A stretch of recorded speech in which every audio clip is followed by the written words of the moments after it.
GG. What was your role in the game? I'm trying to remember who were squad leaders. What was your role? So I was one of the squad leads for first day out. Ah, you were the guys who held the barn. You were the guys on the barn, the game, yeah? My squad spent most of it on the barn, basically. Okay. Well, my first question. I'm a little bit new to this, so I ain't got a full list of questions yet. Are you pleased with the results of this match? 100%. Yeah. We went into it with a very risky plan, which, if it hadn't worked out, would have probably led to a loss, to be honest. And we learned quite a lot from it as well, especially not bringing up MSPs. But yeah, it was a very, very enjoyable result. I can understand, because I believe you lost on tickets the round previous to this, but you managed to take 5 caps. Is that right? That is correct, yeah. Yeah, so it is, because you can't spawn on the barn at the start of this layer, can you? You have to run from hotel. Is that correct as the defenders? Exactly. So the entire strat is, the reason it's so risky is because you have to run the entire distance, but also the end part is an open field. So effectively, the whole idea was the mortars, the smokes, had to land at the exact time we hit that field on foot. So if we got there too early or the smokes were off, it would just be a massive killing field, basically. Yeah, and we did see that at the beginning. I think you guys actually, I'm watching the VOD back now, and I think you guys did manage just to get to the barn before Rip was crossing the field right in front of the barn on their side. They placed an MSP in the ditch. Did you see that MSP in the ditch, or? So this is my fault, actually. My sniper told me about that MSP about 5-10 minutes into the game, and I couldn't ever get to a point where I could get an accurate marker on it. Yeah. So it was just sitting there, basically. Yeah. I see, because the MSP, they drove it there quickly, but it went down quickly as well. And I was looking to see what managed to kill the MSP so early on. And I cut back to the MSP about 10 minutes later, and you guys actually call a bomb on the already destroyed MSP, which was destroyed at the start of the game, pretty much. I don't know how you guys managed to destroy it. I was trying to figure that out. But did you have a AT guy? That's definitely not my squad then. There must have been someone else.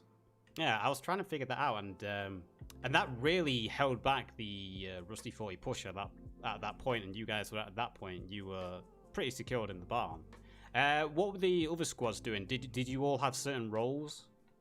Yeah, well, we've kind of moved over to a more flexible form of defense where there's kind of areas where we like to operate, but we're free to push out a little bit more and react.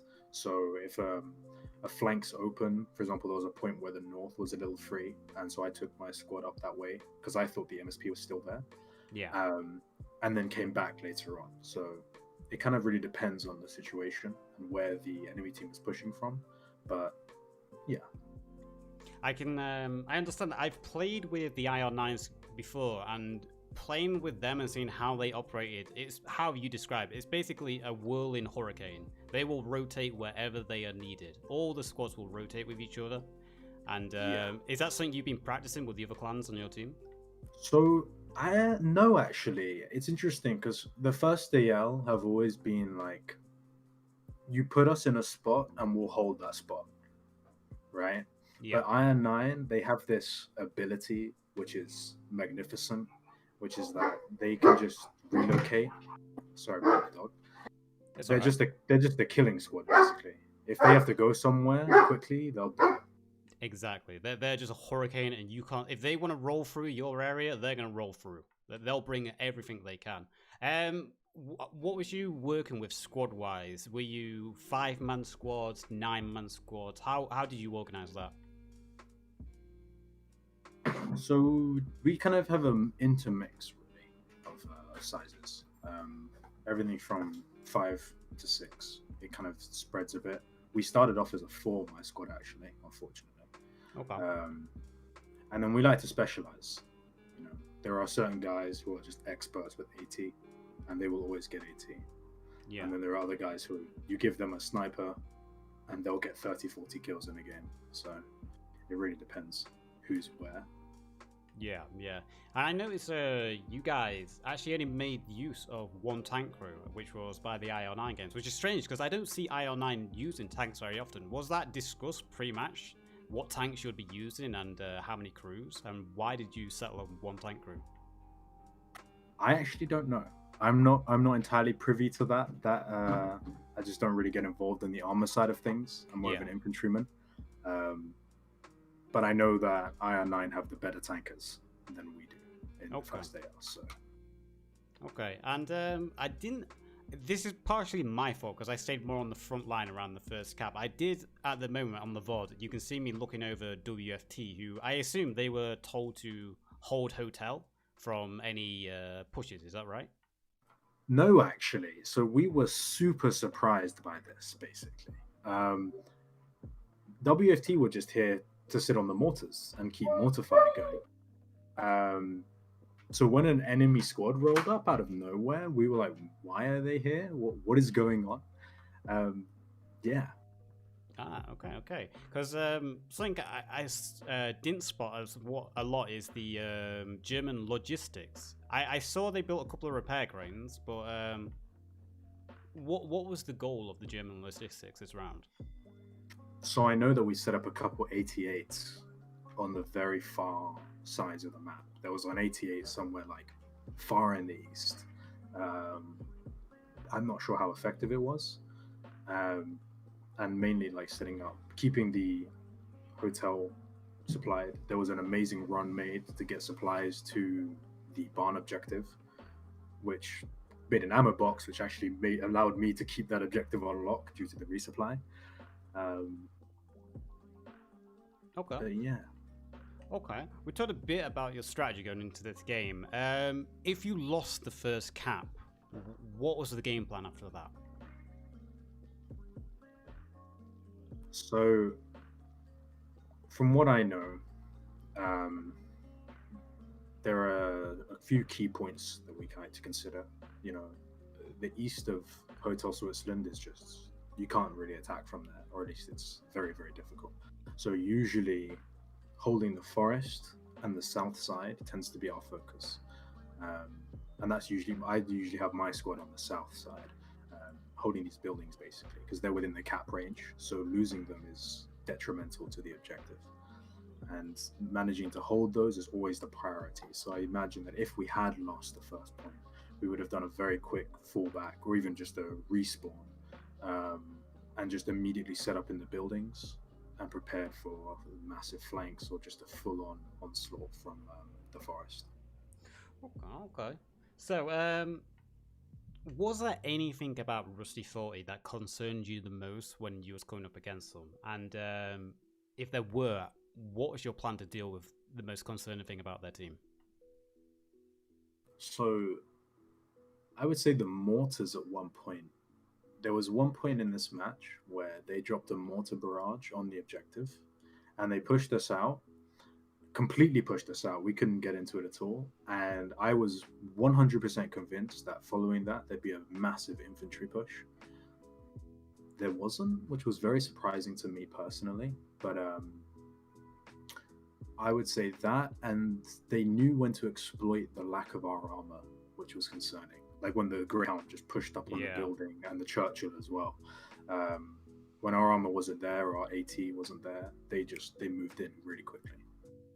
I know what you mean about the RIP guys are excellent with their mortars when I was playing with them previously. And I know the moment you talk about, at one point, I think 2 mortar shells landed and they killed about 5 people in the barn building. Oh, yeah. My squad got wiped like 3 times by mortars. Yeah, their mortars are very effective. And I think it was an IR9 squad that managed to get around the tree line and just cut them off as they were pushing up to try and get into the barn to take advantage of that. Most likely. I know, I wouldn't be surprised. The IR9 guys are just amazing at finding a way through when no way through is seen. And then, you put them in range with any, an MP40 or anything, they'll take out a whole squad, no problem. Any of them. They're great lads. Yeah. What was the communication like between the squads and command? Was it very frantic or was it quiet? How was the communication type from your side? Well, it changes, right? So you'll have these great moments where it's very controlled and only what needs to be coming through comes through. I'll speak directly to commander. He'll relay that to another squad, or another squad will directly speak to me. But there's sometimes, when the commander will start saying something in all chat, and I'll get a direct command, and one of my squad members starts trying to say something to me, and there's a mortar strike happening, and you just can't hit anything. Then it's chaos, and you're asking everyone to repeat what's going on. But those are the good moments, they're fun. It adds the energy to it, and it really immerses you. I can understand that fully. I'm not sure if it was one of your guys. It was a first AL guy. At some point, there was a MG working alongside the Ion 9 Tiger. And I think the MG spotted the Churchill and started placing tracer shots on the Churchill for the Tiger. Were you communicating closely with the Tiger? Was that your main support? Not me personally. Okay. I mean, obviously, whenever I see any armor, I'll always check, and I'll direct command. I'll direct speak to our armor or the commander and be like, "Hey, there's a tank here, or there's a tank moving there." But it's very rare that I would be in that kind of situation, because my main focus was that kind of north stretch of the barn. Yeah. Okay. So, is there any shout-outs in the match you want to give to, be it a single player or a squad, someone that you personally think could have earned an MVP award in this game, be it on either side? I got a question. How can I change? I would say my sniper, Emwin, man. It's the first time I played with him. If you're in a vehicle, press the F keys. He just kept feeding information, and if you look at the stream through, he basically sat on the same spot next to a bush covering the northeast side of the fields of the objective. Got so many kills, dudes. And he was the one who spotted the MSP as well. So I think he got 41 kills, didn't he? Yeah, he got a lot of kills. Ooh, wow. I think that might be the most in any clan game, I think, so far off this ladder. What was his name? I think, did he rotate from your rally point next to the tree at some point? Because I think, was it your rally that was next to the tree of the barn? Yeah, for the whole game. Yeah. Emwin. EMWYN. Yeah. Okay. I'll keep an eye out for him. Is there anything you'd like to say to the Rusty 40 guys? Because I'm sure there's a couple of them listening. Anything, any advice or any feedback you'd like to give them? Or just in general, anything you'd like to say? That's dangerous. But keep it nice, keep it civil. No, of course, no. They played really well. Obviously, they had some great pushes, some great plays. I mean, they had me completely stressed as hell in the final 10 minutes. The Mortars, man, they're amazing, absolutely fantastic. Massive shout out. I would be afraid to play against that Mortar team any day. 100%. I know they've got a Mortar crew who is very dedicated. They don't need calculators or a website. It's all automatic for them. You could tell them hit this barn from 100 meters away and they'll put it through the window. It's insane how good their Mortar guys are. Legends. I look forward to playing with or against them in the future. There was, as you said, like the end 10 minutes of the game got very stressful for you guys on the barn. There was a huge push that came in from Jonah after your Tiger tank went down to the Churchill. And it was actually you were the only one alive for a lot of that time. It was you versus Jonah with your SG and his Sten gun. What was going through your mind during that last 10 minutes where it was basically you versus a large infantry push? So I was just thinking to myself, well, I had command chat basically constantly saying differing information because I didn't think everyone knew what was going on the objective. So some guys were saying they're capping, they're not capping, and I was just shouting down command chat like, no, I'm the only one here. I'm decapping, like, get on the objective right now, run. And just kind of reminding everyone to to get on. My squad lost our rally as well, which was made a big problem because they had to run all the way from hotel. Yeah. We lost our MSPs. It was very stressful, but I don't know. I think I was just I was very much in the zone, it's safe to say. Very focused, and I kind of knew what I had to do. And I think I got quite lucky because I know some people I saw from my own gameplay, I actually missed a few people and I heard some shots and I think they were at me. So yeah, 50, 60% luck, 100%. There was one moment where you did get incredibly lucky. You ran through the side barn door and there was two rip guys hiding behind the door healing, and you ran into Jonah and they both shot at you from behind, narrowly missing while you took down Jonah and then sprinted away. So yeah, you got incredibly lucky at one point. Fate was on your side there. I'd say holding out as well as you did was the reason why you guys probably go back on cap from what we captured. In that mad rush, was all the German team just trying to get back on the cap, or was it just your squad still focusing to get back on the cap? From what I could see, the majority of our team was just sprinting for the cap zone. I know there were a few guys who were holding the forest line to the north, but yeah, the large majority were just running, like trying to get in. Obviously, it's an open field, so it's very difficult. And the German smokes, let's be honest, compared to the British ones, they're really not that great. They take time to develop, which doesn't help. Yeah, the British smokes are probably the best in the game. Not only are they instant, but the damage they deal as well can be effective. 100%. Well, unless there's any questions in chat, I think that's all the questions I had for us. So, is there anything you would like to add?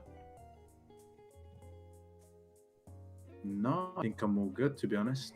Again, massive shout out to the Rusty 40 guys, and yeah, GG. GG. Do you know who you're facing in round 3? I think it's best. I'm not sure what layer, but I think it's best for the next round, right? I know it's best. Yeah, the map is best, but I'm not sure who we're facing yet. So obviously there'll be a lot of practice on that map and figuring out what the plan is. Yeah. Well, thank you for doing this little interview with me. I'll try add this to the VOD and get it uploaded as soon as possible. Thank you for Jones as well for setting this up for us. And I'll hopefully see you in the next games if you'll let me cast. But yeah, appreciate it, man. Epic, man. Thank you. All right, take care. And then take care to you, Jones, as well. I'll see you soon. Cheers.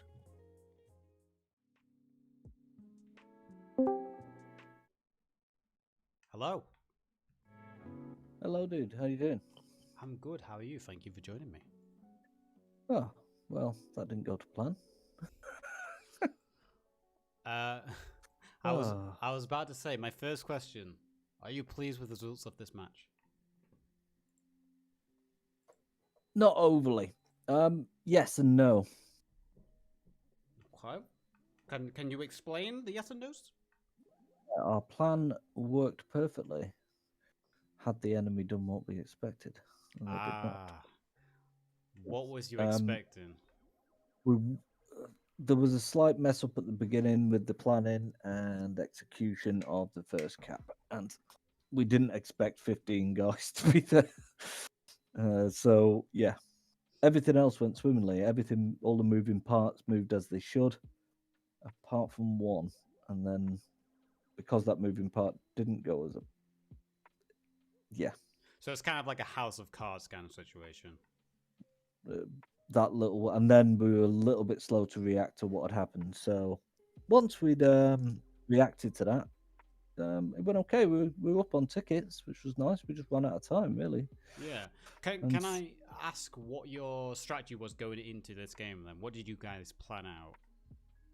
To just dismiss the first cap, to be honest. But you did last week. We just left it alone, and yeah, we didn't expect it to be quite so heavily fortified, and well, not fortified, but well defended, and it was an excellent defense. Which once people actually started shouting out that was the case, we were too slow to come back from that. I'm just rewatching the Twitch now, so Okay. I'll just introduce you because I forgot to do that at the beginning. This is Jonah412 from RIP. He is one of the squad leaders, and you're one of the high ups of RIP, aren't you, for the post-scriptum side? Yeah, I'm the game commander for Postscriptum. Yeah. With the Industrial Places, and the game commander for the Dusty 40 team as well. Yeah. But I wasn't commanding this match. I normally squad lead rather than command. Yeah. Okay. So it was frustrating, but it's. I can understand that. You did mention that, yeah, you kind of dismissed the first cap, and I've already spoken to DeadWizard from the King's German Legion side, and they did say it was a risky plan what they did. They knew if they could rush into the first cap, because they've got about the same distance run as you guys to the first cap, don't they? It's kind of, they've got to come all the way from a hotel. 15, there's a 15-second-ish difference. The British can be there 15 seconds before, but can't cap it before the Germans can arrive. So it is a gamble. Yeah. And we probably should have. The plan we had, what had we executed that on the first cap, would have gone better. Things would have gone better. Yeah, very understandable. He did mention that it was a big gamble from their side, and they only just made it with the cover of their mortars to the cap to beat. I think it was Tim who led the charge from your side, his squad. Yeah, and unfortunately, he dropped the MSP just inside the red zone, which was unfortunate. He braked a bit late, and by the time he realised, he's then having to go back to it to push it back so he can get the rest of his squad in. And yeah, it wasn't ideal, but yeah, it's a hard lesson to learn really quickly. It was Tim's first match as an SL, and he did really well, to be honest. He recovered reasonably well from it, and was then able to regroup his guys. Yeah, we saw. I did focus on the MSP because I kind of knew you guys needed to rush that first cap, and you did have time on your side. But like you said, only by a few seconds. That MSP, the Germans didn't think they actually destroyed it at first because I saw they destroyed it quite early. Yeah, they did get it with a mortar quite early. Yeah, they luckily got it with a mortar, but they didn't think they got it. So about 10 minutes later, you can see them calling in Stukas on the MSP, still thinking you guys have a hard spawn there. So, yeah, there was a rally point. Which yeah. they I think they still could have rally point at that point. Or there was also I wasn't privy to what was going on at the time. However, there was also I think a half track came up at one point, but that went nowhere because the Tiger by then had managed to move up quite quickly. So yeah, and once those Tigers were there, it's extremely difficult and excellently placed hull down Tiger. As everybody saw on the stream, it was the Tiger was almost completely hull down. Yeah, difficult to dislodge, and again, KGL's Logi there pushed up hard and got him a repair port down, which is brilliant. Yeah, and we just put on other things, but so it was a bit of a not a shambles, and it taught us a little bit that our plan is valid, or our plan was valid. It was just poorly executed on the first cap. We could have done better, and we wish we had done better in the 1.5 hour debrief we just had. Yeah, and we're working on some things now whereby our mortars were effective, though. Extremely effective, it appears. That was one of my questions. What I asked DeadWizard from the King's German Legion guys was, what was their biggest concern and threat coming into this game? And it's a question I'll ask you later on. And they said immediately, the mortars. The mortar team from you guys, which I think most clans know now, are so deadly accurate. I think twice during the game, their mortars wiped out everyone on the barn on the first cap. Yeah. So, yeah, the mortars from you guys were excellent, and you're getting a bit of a reputation for them. Who was the mortar crew as well? We run a specific mortar crew. I'm not going to name them, but and the tactic used with the mortars. Just we want to keep that under our vest for now. Okay. But we have a dedicated mortar team. Yeah. That, yes, it takes away some assault power, but what we lose in one place, we gain in another. I mean, I think the Mortars gained 50 kills just with the Mortars for 7 losses of their own when they got ambushed by I think a 222 or 232, 20mm Okay. scout vehicle. Managed to found the mortar position and took it over. So, but for much of the game, the Mortars were pinpoint exactly where we wanted them, exactly where we called them, within, I think they said 10 meters. I think they can get them within. Yeah, they were extremely accurate. We caught a few times where one mortar shell managed to wipe out, I think, 5 guys in one hit. Yeah. So, yeah. No. If we can spot people, the mortars will generally be on them within a period of time. Don't stay still. Drop mortars on you. So yeah, they can zero in on tanks as well. Pretty good if we can get a hard fix on a vehicle. It's an excellent tool to have in the box. Yeah.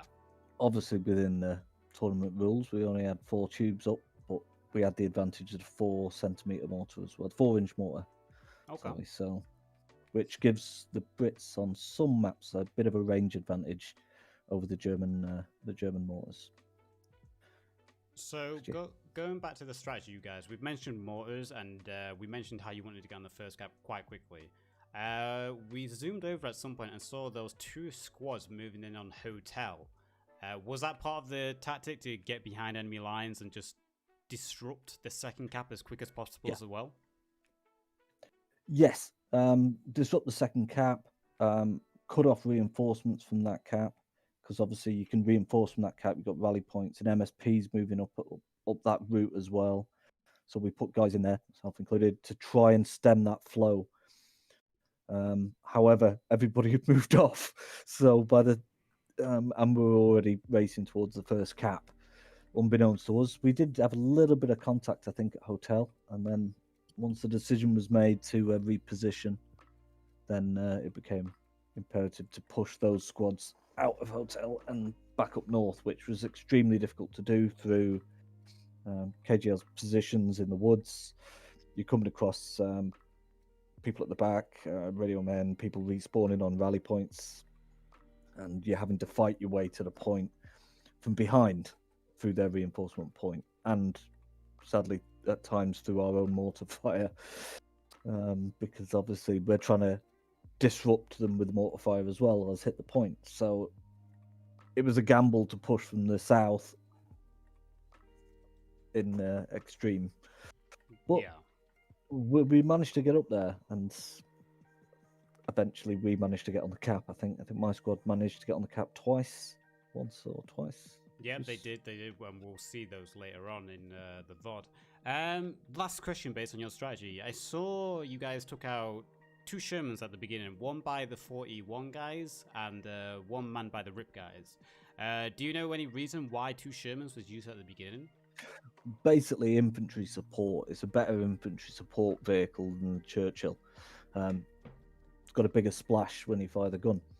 Yeah. So the idea was to use them as infantry support at the beginning while we knew that Panthers and Tigers, because we don't know what we're going to come up against, obviously. While we're aware that we're not going to come up against any Panthers and Tigers for the first 5 minutes-ish, the length of time it takes to target a drive up the front. Yeah. We can take that gamble. They're also worth 10 tickets, not 35. So they're a cheaper throwaway vehicle to use for infantry support than a Churchill, which is worth more tickets.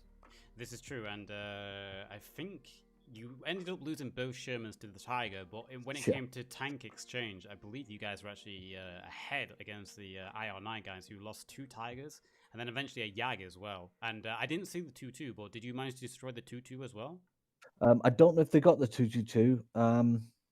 That was up by the mortar position. I think they got it, but I think they got that with a scout car, I think. The Jag was taken out with AT and, well, actually, gammon bombs. Yeah, by infantry. Roker did a good job on that Jag over towards the end of the game. Yeah. All right, we'll move on then to the next thing. So going up against these guys, was there anything that was most concerning about this team? Did you have any major concerns against them? And if you did, what was your plan to deal with this concern? Well, the main concern we know, IR9s and well, the team's reputation on defense is very good. Their floating defense almost is fantastic. It's very difficult to pinpoint people. They move very well to cover, and we were aware of that. So our tactic for trying to counter that kind of thing was essentially overwhelming force and firepower. But that didn't come into play because they actually used almost the infantry managed to push on point one faster than we were able to push enough numbers on there. So had we used overwhelming firepower with infantry support with armor on the first point, it as KGL will have already said, it would have gone very differently because they'd have been facing down 2 HE 105 Shermans, or 76 Shermans, which is difficult to deal with, even especially when almost surrounded by infantry, which was so. That was the main focus, was to basically roll back, but the first point was considered to be almost throwaway. A lot of what we've seen within the tournament, watching other streams, was most people either lightly defended it or didn't defend it at all, which we did last week. We didn't even contest it last week. Yeah, and going back to your point about AR9, they do have a reputation of being... I describe them as a hurricane. They just roll in, kill everything, and then they move on to the next spot. And that's what DeadWizard mentioned as well. His squad were more stacked defense, and they just let the AR9 guys go where they needed. They reacted where they needed. And we saw that through the south and east side, through the trees. Guys, you would get in there, then immediately they would be on your flank, they would be behind you again, pushing you guys. The moment you get in there, they're to push you back out. Yeah, when you're trying to assault from through a wood block like that, it's extremely difficult, again, especially against IR9, because they're like ghosts half the time. Yeah. They just seem to appear, and it'll just be one or two guys, and they'll appear, take out a couple of guys, and then any push or attack can be stagnated fairly quickly. It's hugely effective. I mean, I've played alongside them in a friendly a few months ago before the tournament started, and it's fantastic to watch, to be honest. Just to sit back and watch, it's brilliant, and hats off to them. It's awesome play, and we do love our 9. They're great. I can remember I was in that game. I can attest to watching them rotate through and communicate was quite stunning. All right then, the next question going on from that would be, based on tonight's, your performance from tonight's team, is there anything you want to concentrate in the future, maybe improve on, practice, or just change going forward? Not much change or improve on it. There's improvements to be made every match you have, but each match is so different against different teams, and with the ground being different, I mean, our next match is on Ston, which we haven't played very much of, to be honest, in a match situation. So that's going to be interesting. And what we'll need to work on for that is basic infantry combat with French weapons, I think. Yeah. And also, it'll be very different because the armor's not as potent. We don't think on the Chapter 2 maps. So hopefully we can work a bit closer with the armor. It generally tends to outpace the infantry fairly rapidly, which is, as you know, you play yourself, so Yep. It's very easy to get outpaced by the armor. True, and on Chapter 2 maps, the German armor tends to be very underpowered compared to the French armor, so it'll be interesting to see how that matchup goes. It's good I think it's good against the infantry. Yeah, but against other armor, it's not all that. Quite weak, so again, because we play it from both directions, swings and roundabouts, I think it's going to be a mainly infantry battle next time. On the Chapter 2 maps will mainly be focused on infantry combat, I think, hopefully. Usually a question I say for the end. Do you know who you'll be facing? I think that's round 4 of the Stone maps, right? Do you know who you'll be facing? We're in round 4. It is Army Group Adler, I believe. They're French Netherlands team, I think. Yeah, Army Group Adler. Yeah. Okay. All right, moving on.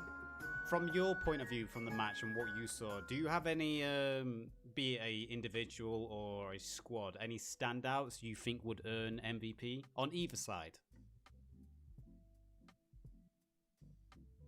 I think our armor did exceedingly well, and our mortars would be, for me, MVP just from a kills perspective for such a small unit to Celium, thank you for follow, man. I appreciate play it. a decisive role like that, whereby they're killing so many, and to be so on point is fantastic. Yeah, Having said that, I did like my shot from the barn where I killed the MG34 gunner, which I just watched on your through Twitch, the window. so. Yeah, that was Through the window. That was a great push there. That was you completely pushed them out. It was just DeadWizard really, who one man held you guys back, and credit to him. He did some outstanding play there. Oh, definitely. We could hear him outside firing, but it's a gamble. Do you run outside? Do you? And then the funniest moment of the match was when he ran in the door killed me, and ran past two guys who were hiding behind the door. Yeah. Yeah, which was, there was some choice language from me at that point, I think. But that was hugely entertaining. We had a bit of a laugh about that. But after all, it's a game at the end of the day. It was fun. It's never fun not getting the first point and having to push so hard and fight really hard to get everything in the right, everything meshing together to push hard and win. But it was enjoyable-ish, and we just there's a few planning things we need to work on, I think, just from for future battles going forwards, which we're really looking forward to be honest. And I will say, I'm trying to be unbiased here. It was unfortunate not seeing you guys get the first cap because it's such a close game. I mean, on tickets, you guys were always about 20 to 30 ahead. So yeah, we think on average, had we got that first cap, we would have been able to roll a bit quicker because we had a plan for the second one. But, the first one, the hedgerow fight in there. Long range shots from the KGL guys, having to cross a bit of open ground. It's exceedingly difficult point to. If you don't get it in the first 5 minutes, it's exceedingly difficult point to attack. Yeah, we saw that. We saw that they had MGs that were firing perfectly across the fields, and the Tiger itself as well.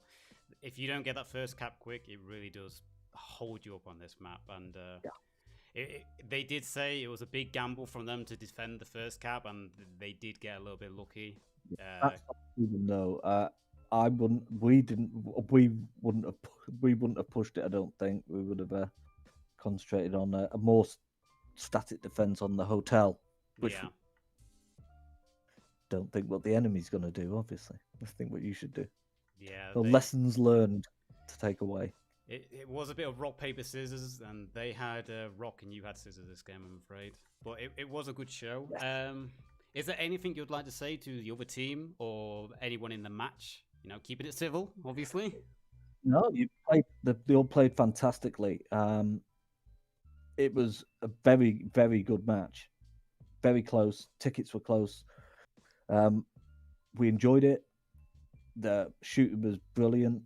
The tank play, from what I saw from the stream afterwards, which we watched afterwards during the debrief, we watched a bit of that. The tank play from the Tiger was awesome. It was brilliant hold down position. So hats off to IR9 with their Tiger. Our Cromwells were a little bit better. Not Cromwells, our Churchills were a little bit better with their shooting maybe, and got lucky with some of the shots. And our AT played well. My squad, it was only a very small squad, and it wasn't designed to take a really open point. It was more of a house-to-house squad, but we got the job done as much as we could. And hats off to all who played, and thanks for KGL for a good match. Yeah, most definitely. But it was fun to watch, and both GGs to both teams on that part. But Yeah, it was great play from their tanks to your Churchill. It was actually a good shot from that Churchill. I was surprised it was actually, I believe, Yamo racked from a direct frontal shot with the Churchill, which is incredibly difficult to do with a Churchill against a Tiger. So that was a huge play by him. And then Rocker at the end, one man in that Yag. That was great for him as well. Yeah, he's been practicing. So Yeah, I can tell. We're just looking at it now on stream. We've just got to that part. So yeah, I'm just seeing that now.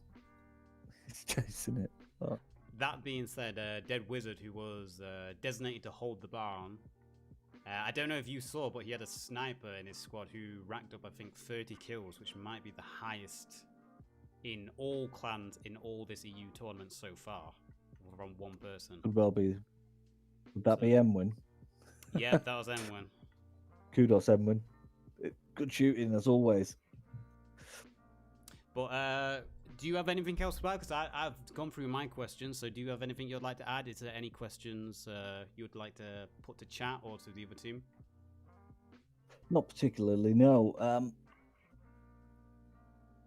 We Okay. just think they were very lucky to get on there, and I think we were very unlucky not to cap with the neutralizing it as well.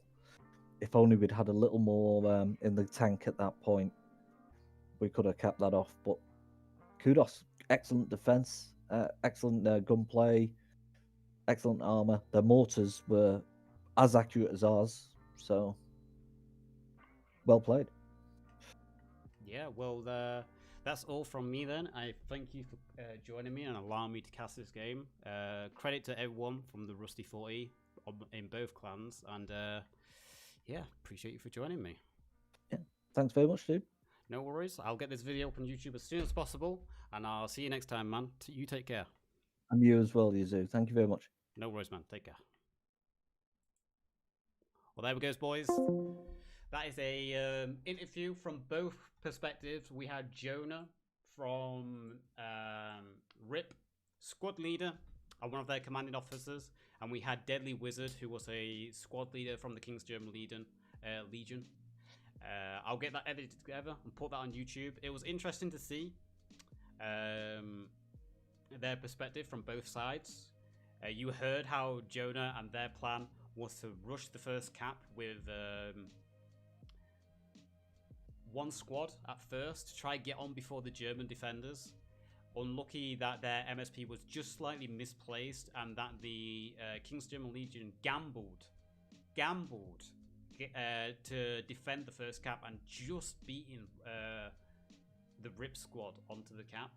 So it was good to see. It was good to see. It's good to see both perspectives. And as we saw, King's German Legion talk about how deadly those mortars were from RIP. RIP keeping their secrets close to their chest with their mortar team. Well, they're getting a bit of a reputation with their mortars. They're getting a bit of a reputation, RIP is, with their mortars. They're getting known by clans that is a really strong asset from them. And the same with the King's German Legion. IR9 infantry getting a reputation. They are just devastating. They roll in, they destroy, they roll out. They're like, as Jonah described, they're ghosts. They pop out of anywhere. They're small in numbers, but they're devastating. They'll take out a squad, then they'll disappear. So it was great seeing both perspectives.